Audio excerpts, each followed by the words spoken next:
Америкага виза алып берем деп бирөөдөн $5000 алып, анан бир аз убакыт өткөзүп туруп, болбой калдап туруп, ал акчаны теңин берип артта өстөй.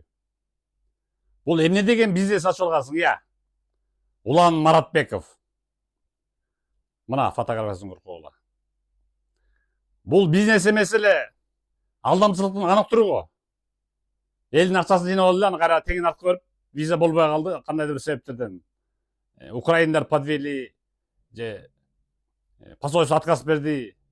Анда болсо толук берди акчасын артка. Толук берди да.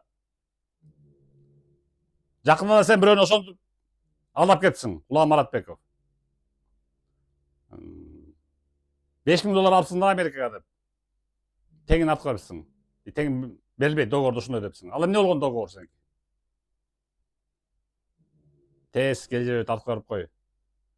Мындай аферизмдин түрүн өнүктүрөсөң, артта өсүп жаткан жаш муундардын баарын аң сезимин улантып, бүт аферист кыласың элдин баарын. Уктуңбу? Тез берип кой давай. Мына көрүп кала ошо Улан Маратбеков.